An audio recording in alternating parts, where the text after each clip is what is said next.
Saat ini Kabupaten Kota Waringin Timur berada pada musim penghujan. Hujan dengan intensitas rendah hingga sedang kerap mengguyur wilayah tersebut. Badan Meteorologi, Klimatologi, dan Geofisika Sampit memperkirakan masa pancaroba atau peralihan musim akan terjadi pada bulan Mei.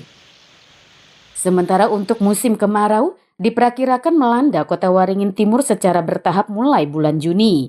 Pada pertengahan Juni, kemarau akan terjadi di wilayah selatan. Kemudian disusul pada akhir Juni, kemarau akan melanda wilayah tengah, sementara untuk wilayah utara, kemarau akan terjadi pada awal bulan Juli. Musim kemarau tahun ini diprediksi lebih singkat dari tahun lalu, namun dengan tingkat kekeringan yang lebih tinggi, sehingga potensi terjadinya kebakaran hutan dan lahan perlu diwaspadai.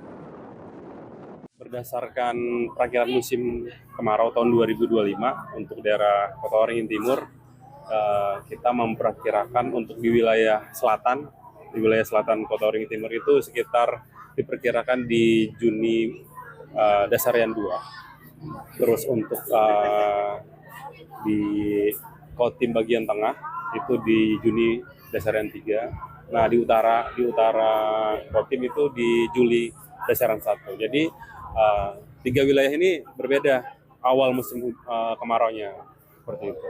Terus untuk puncaknya diperkirakan di Agustus 2025 seperti itu. Berarti kemarau lebih tahun ini lebih pendek dari Betul. tahun sebelumnya? Kemarau yang tahun ini lebih pendek dari tahun sebelumnya seperti itu. Kalau perakiraan tingkat kekeringannya seperti apa?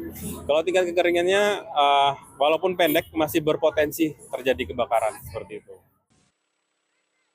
Menghadapi musim kemarau, Badan Penanggulangan Bencana Daerah setempat melakukan berbagai persiapan, mulai dari peralatan, personil, hingga pembiayaan. Selain karhutlah, bencana kekeringan turut menjadi perhatian.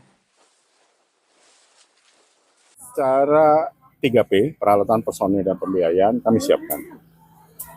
Setelah kami melakukan pelatihan ini, kami akan mulai sudah mengarah pada persiapan karhutlah dan kekeringan terutama. Kenapa jadi dua itu sentra? Karena dua itu berhimpitan. Musim kemarau yang akan terjadi cukup panas. Nah, sementara kalau kita dengar kemarin, pemerintah secara nasional menetapkan masa tanam. Dan itu akan bisa berakibat, kemarau panjang berakibat pada hasil tanam. Musim kemarau merupakan siklus alam yang terjadi setiap tahunnya.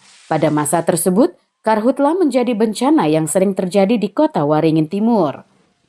Hal itu dapat diminimalisir jika seluruh pihak peduli terhadap lingkungan dengan tidak melakukan aktivitas pembakaran lahan.